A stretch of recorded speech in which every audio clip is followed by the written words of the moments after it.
Hello and welcome to episode 96 of Ready to Mosh. I'm Kev P, and alongside me is the Jacko to my lantern. It's Gem G. Hello. Hello. We're still being seasonal. Still being seasonal, yeah. Festive. Festive, it's October time. Yeah. This week we've got a guest interview as part of our Derby Alt Fest coverage. And we're talking to Liam, who's the owner, founder, CEO of Unearthed Music. Yeah, we had a chat with him about Unearthed Music, how we got into the music industry, obviously how Derby Alt Fest began, and lots more. And it was just really great to chat to someone kind of on the other side of things, as opposed to a band, I guess. And here's the interview. We have another guest on this week's episode. We are chatting today with Liam, founder and owner of Unearthed Music. How are you doing? I'm very well. Thank you for having me. How are you guys? Yeah, we're good, thank you. Okay, so if we just want to start off, if you tell us a bit about your kind of history in the music business, how you got into it all. Okay. During the war, no, sorry. So I sort of fell into the music industry when I was at uni. So I moved to Derby Uni in 2013. During that time period, I formed a band called This Is Hate. It was like hardcore beatdown. That's how I started formulating my contacts, stuff like that, just as bands do, start playing gigs up and down the country.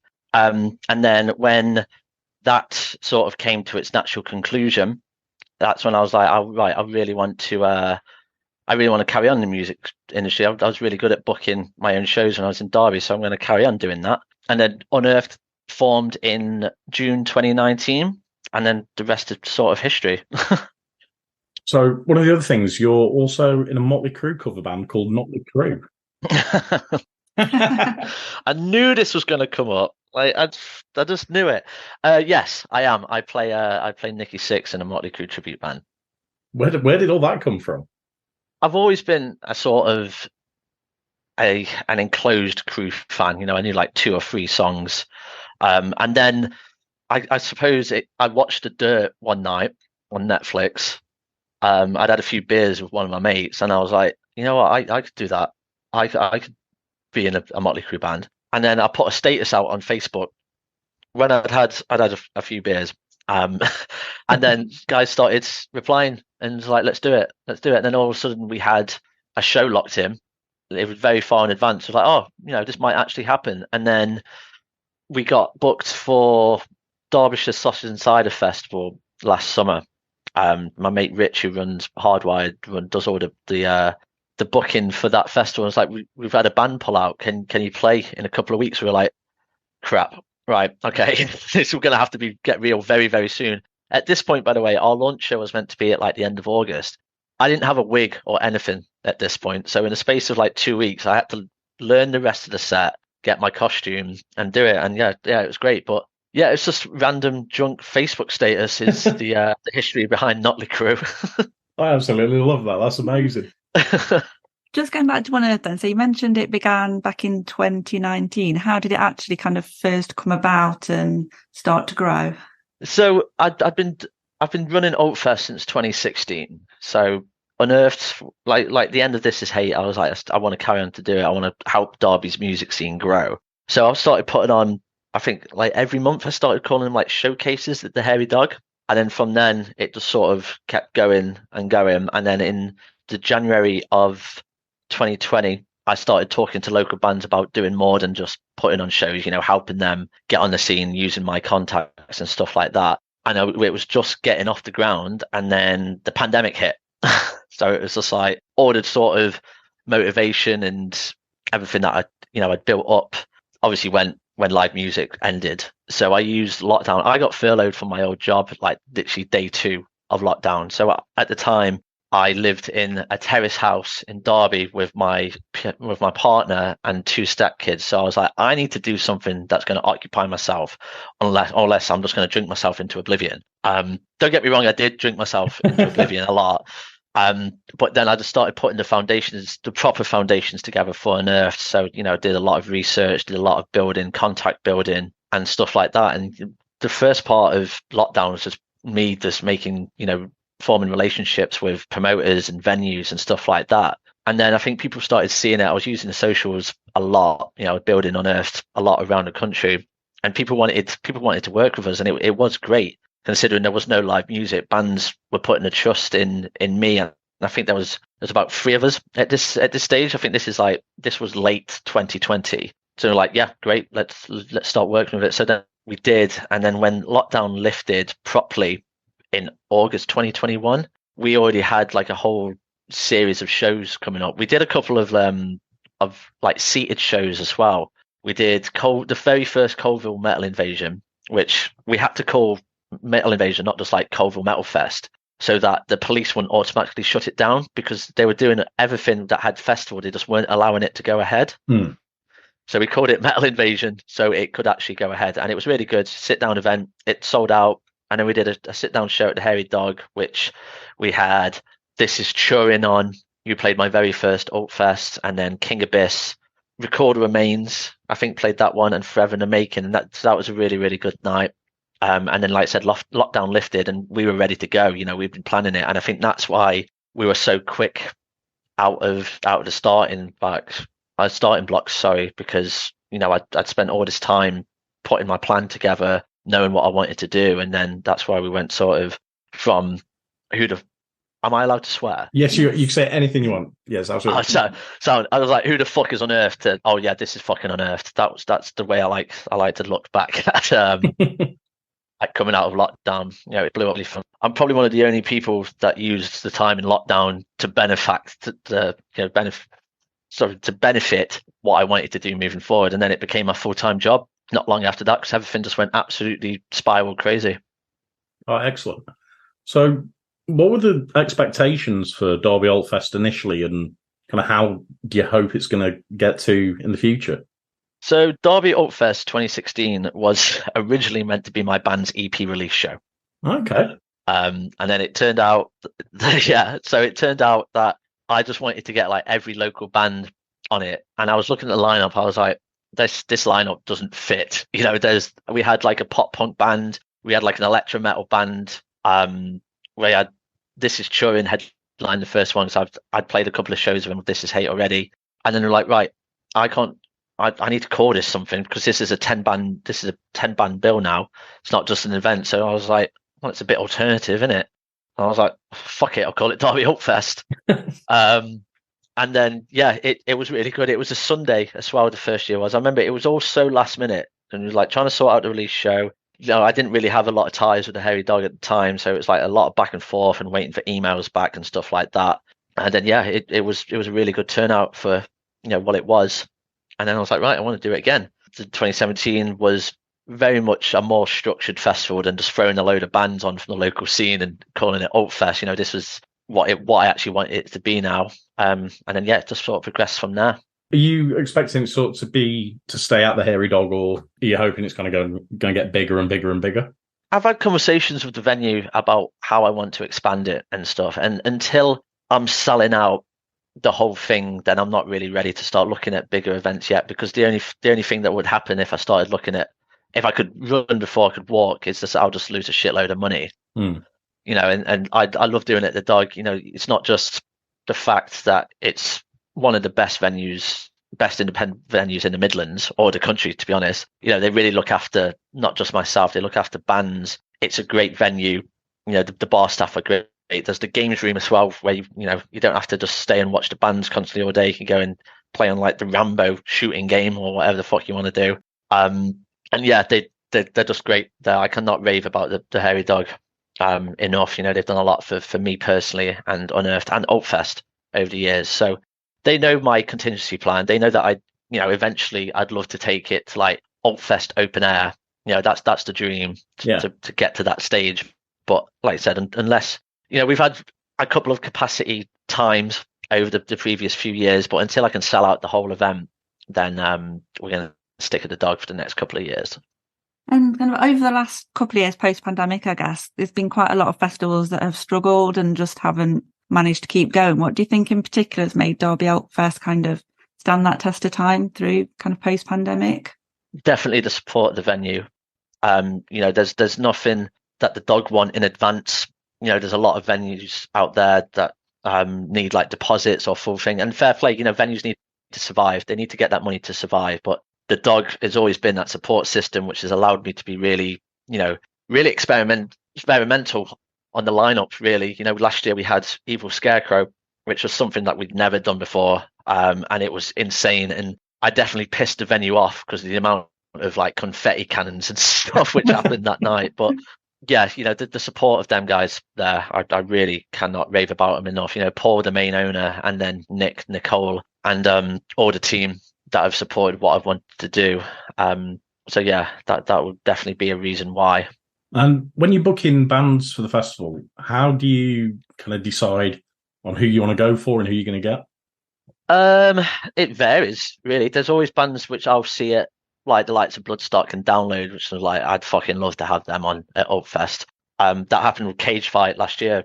Actually, we decided, because last year it was a Thursday, Friday, and a Saturday last year, and it was quite last minute in the grand scheme of things that we decided that we wanted to add the Thursday.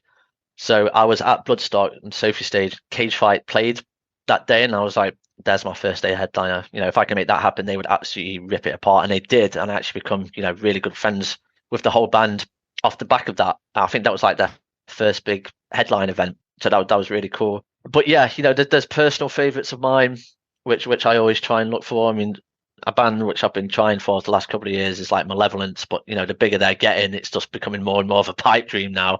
And fair fucking play to them, they're absolutely smashing the UK scene. But then also got the locals who are doing really well. We've had the 500 play a couple of times from Nottingham, and they're just going from strength to strength. They'll definitely be, I think they'll be back in a headline capacity over the next couple of years if they keep going the way they are, for sure. They've got a great local following. And then, the Unearthed community, I always look at bands who are doing really well in the community, bands who want to come and play Derby. We really like to make it happen, keep everyone happy, keep people playing the bigger events. Bands come to us and be like, we've never even been looked at for a festival, and because we played Derby Oakfest, we got looked at this and this. So yeah, we like to keep it balanced. We're always looking for stuff. I mean, not even got this year out the way yet, obviously, and I'm already looking at next year, and I've already got a handful of bands sort of penciled in. So yeah, it advances through the year. I never like to lock everything in one, because bands always, they might release stuff quite early in the year and then start to blow up from the back of that, and then stuff gets sent from agents. So yeah, it varies. It honestly does. I know I went on a bit of a tangent there, but I just like that's how my thought process goes behind booking the whole thing. So you mentioned Malevolence, but aside from them, then, what kind of bands would you love to work with if you had the opportunity, or kind of what would your absolute dream lineup be if there was kind of no limit on the budget? Oh man, yeah, Malevolence 100%. I did a lineup at the end of 2022 when I had Desolated play the Hairy Dog.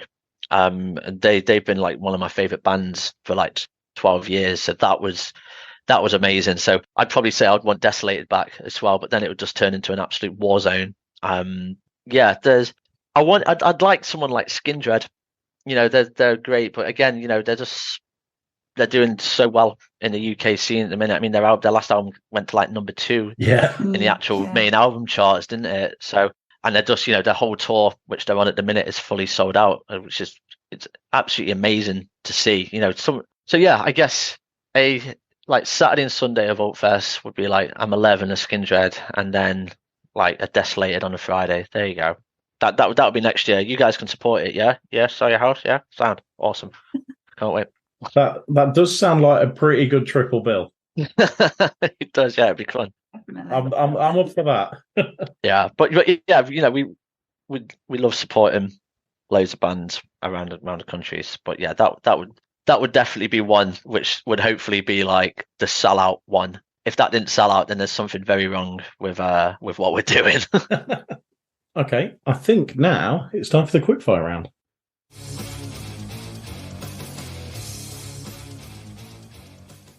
Yeah, so we've got 8 completely random questions this time. Right, okay. So just first thing that you think of. Okay. I think you've got the first one. I've got the first one. Yeah. What's your favourite film? Interstellar. Ah, quite a contemporary kind of choice. Yeah, I just think it's great. Matthew McConaughey in that film, it just gets you, man. I could watch it. It's one of them films where if I'm hungover lying on the sofa, I can just put that film on and just enjoy it. But yeah, I love Interstellar. An immediate go-to. Immediate go-to, 100%. What was the first album you owned? Curtain Call by Eminem. Ah. There's been a few people that have said I Eminem. was just going to say, yeah, quite a common one. That was the first one that I went out and bought physically. I mean, my dad used to play a lot of like metal vinyls and stuff, but yeah, I remember buying that as album one. If you were a ghost, who would you haunt? Oh, fucking hell. Probably my old maths teacher from school because he was a right arsehole. Amazing answer. Yeah, he tried to get me banned from my leavers day because I wrote my name wrong in a textbook and it just spiraled from there. So yeah, I've always held a grudge against him.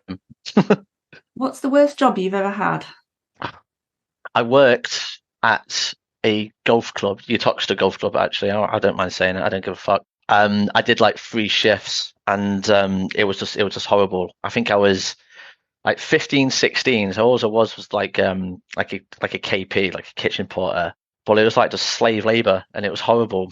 And the woman that ran it was, she was like a dictator. I hated every second of it. And I think I've definitely taken all of that into how I run Unearthed because I'm definitely a dictator of Unearthed. I'm not really, by the way. I'm not really.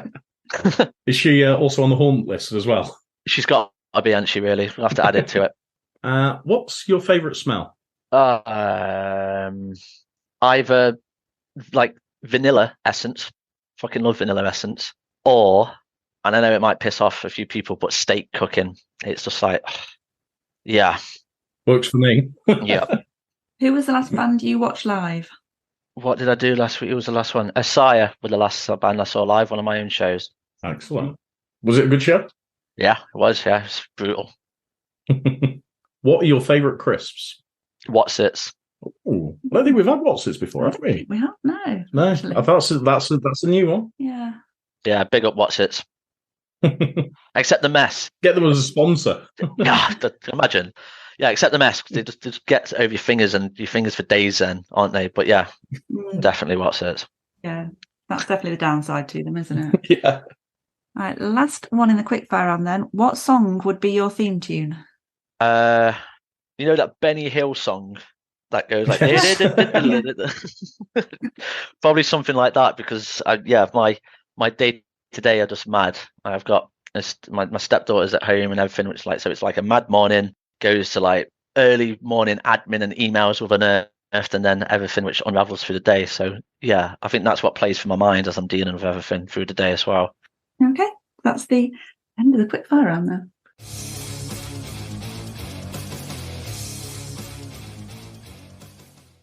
So back to the normal questions. Okay. Obviously, you're busy, sorting all of the festival out. Do you get any time to watch the bands? Yeah, I really do. I've got with Altfest, we have a really solid sort of team which I put together. Sort of consists of people from my own Unearthed team and then volunteers who want to just come and work Altfest just to get sort of experience. We've got a few people from Derby Uni and Nottingham Trent Uni this year who study like different things of music. So they're coming to help to sort of get an introduction into how an event works. So really looking forward to again being a slave driver. And then I'm not really, I'm joking, but yeah, we do get to see them. We sort of take it in turns on doing certain stuff and everything like that. But there is certain times of the day through every day of Altfest every year where I'm just running around like a headless chicken. I don't even know what's going on. I don't even notice that there's a band on stage because I'm just trying to make sure that everything goes okay and is going okay. And I guess not even festival promoter, but every show promoter will say exactly the same thing when it comes to that. There's always something which involves your immediate attention right then and there. So yeah. And who are you looking forward most to seeing this year at Altfest, if you get a chance to? Everyone, obviously, because I booked it. Yeah. So I am really excited to see Gamma Bomb. I've never seen Gamma Bomb, so when that all materialized, I've sort of had a look into their stage show because they sent over their sort of big rider requirements, and yeah, we're in for a treat that night. These Wicked Rivers as well, I know you've got them on soon. They're obviously Derby local boys, got a very, very good big reputation in the city, and they put on a hell of a show as well. Yeah, I think every headliner. Actually, it's obvious because it's so different. Bound in Fear on Friday night are going to just blow the balls off the place. They're that heavy. Ben's vocal range is absolutely insane. And then Defences on Thursday, they're a band I've wanted to book for a few years, just never had the opportunity to. Stuff's never aligned. But yeah, the four main headliners are going to be great, but the whole lineup, it's how it's come together. I'm really, really happy, especially that Saturday, like how that flows. The Thrash Day is a great personal achievement as well. I can't wait for that day. But you spoke about Gamma Bomb, and you've not had a chance to see them yet. Have you seen most of the bands before, or if there's some that it's kind of like you don't know what's coming? Thinking about the lineup, yeah, I have seen most of the bands playing this year. Just either from lineups up and down the country to maybe my other agents putting on a show which I've been at, or hosting them myself when they've come through Derby. But the main ones who I haven't hosted are Gamma Bomb. I've never had Harry Ripper on a show. It's my first time hosting Divine Chaos, but I have seen them a couple of times, most notably at Bloodstock Main Stage a couple of years ago, which was awesome. And then there's a band playing on Sunday called the Dead Amigos. Yes. A band from Australia, and Unearthed is their first stop on their first ever UK tour. So Unearthed will always be the first time they ever played the UK, and they're blowing up over there. So the fact that we host them for the first time, I'm really looking forward to them. If you don't follow them on socials, you should follow them on Facebook and Instagram. They're absolutely like batshit crazy. That's quite an achievement to get those guys in. Yeah, it was one of them that the lineup was pretty much put together, and then an agent came and be like, "Oh, we've got these coming over. Could we make it work at all?" And then after a few conversations, and I chatted to the guys themselves and saw what they were about, I was like, "I need to get these boys. I need to get like that first fucking UK hit." So it's great. But yeah, other than that, I've seen most of the bands playing. Just trying to think. Even most of the Chosen by You night on the Wednesday, I've seen most of them as well, just at smaller shows. But I was really happy about how that came together as well. Now, you mentioned earlier that you already got some bands kind of booked in for next year, but normally how far in advance do you start the planning for the following year? I normally start it properly after this year, the previous year is done, after I've sort of had a chill, thought about, what went particularly well, what maybe didn't go so well. So I'll start looking at bands pretty much as soon as I've already sort of got a communication going with a potential headliner for next year. But I do like to mix up the headliners every year. So I'll see, I think the Thrash Day is going to go really well. So I think that might become a sort of a static addition to the whole festival. We trialed it out last year when we ended up getting Cage Fight to headline, and we had the likes of How Affected and others play. So that was definitely something I wanted to explore more. And then when Gamma Bomb happened, I was like, right, I'm going all in on this now. So yeah, the process, it does. I'm always thinking about, following it up and how I can make it better. But until the previous year's done, I can't really put all my effort into it because everything's got to be of this year, obviously. And one of the kind of really interesting things, you kind of touched on it there, is that obviously there's a Thrash Day on Saturday, but one of the things that that kind of stands out is the different styles of bands between the days as well. Yeah. Is that kind of like a conscious thing? Is it to see which works best, or? Yeah, it was definitely a conscious thing this year. In the past, we've really, really mixed it up on each day, and some's worked better than others. But mixing it up too much, it just, even at a festival which is called something like Unearthed, it's never going to work as well as you want it to. So we really went to I really made sure that each day was particularly genre heavy. Other than the Wednesday, which I didn't know how it was going to turn out, obviously because everyone else chose it.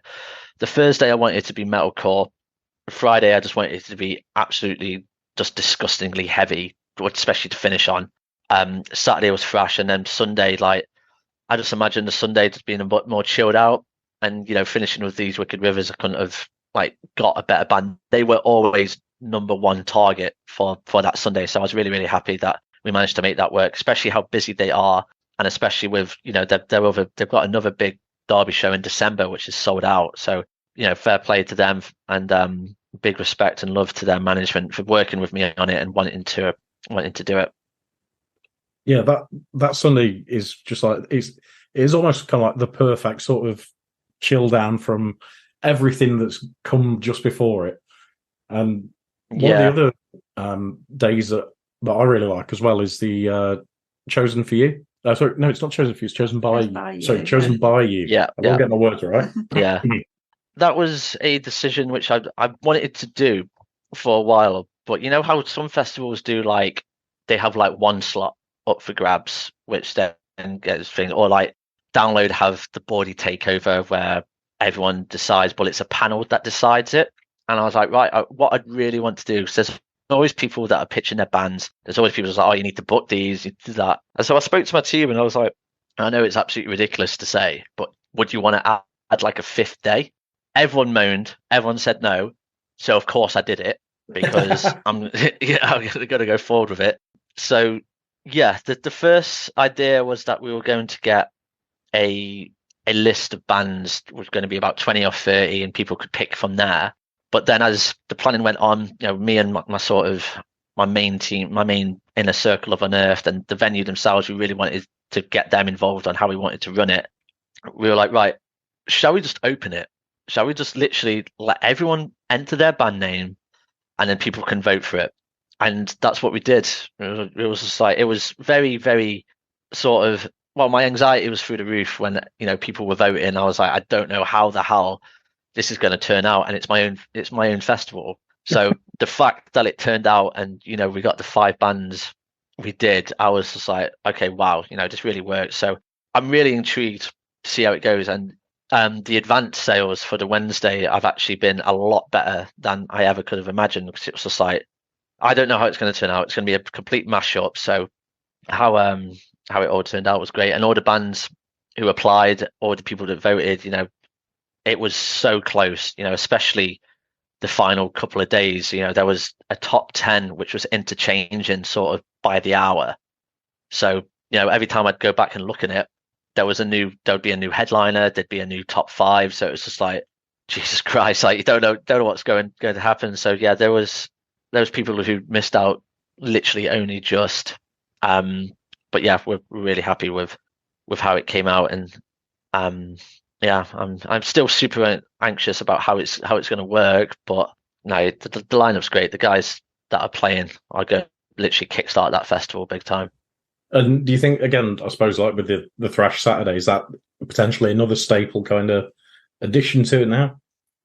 Yeah, I definitely wanted to make that a statement day. That's why I worked with someone to get the sort of poster on its own, so it's sort of its own thing as well as being part of Altfest. That was always part of the plan. So I'm sure, as you can imagine, that day is probably going to be one of the busiest days of the whole event.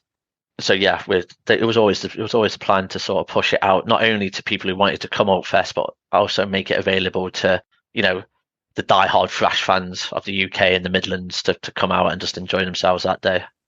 Fantastic. Right, thank you so much for coming on, Liam. It's been absolutely amazing to talk to you, and we can't wait for Derby Altfest. And tickets, I believe, are still available, so people need to go and get them now. Yeah, because it is going to be incredible. Yeah, they go off sale the Tuesday, the 17th of October at around 5 p.m. All the advance are off sale, and then after that, the only way to get them will be to get them on the door. But like I said, it's going to be, especially the Saturday and probably the Sunday, with Rivers being the big local band they are, it's going to be limited availability. So yeah. So you heard it here first, go get them now. Absolutely. But yeah, thank you so much for having me on, guys. I've had a lot of fun. I've managed to talk about stuff which I never thought I'd talk about again, like my old maths teacher. Like, fucking mad. Didn't see that coming tonight, but there we go. Fantastic. Thank you so much, Liam. No worries at all. Thanks, guys. So we hope you enjoyed listening to our chat with Liam. As he mentioned, depending on what point you're listening to this, there may still be some tickets left for sale for Derby Altfest, so get in there quick if you're thinking of coming along and you haven't got your tickets yet. And we'll have another interview in a few days coming up once the festival's actually underway, so keep an eye out for that and all of our other Derby Altfest coverage on our socials. We're at Ready to Moshcast on Instagram, Threads and Twitter. and Ready to Mosh on Facebook, TikTok, and YouTube. Thank you all for listening. And as always, please leave us a review, a 5-star rating, and all of that stuff. That would be very much appreciated.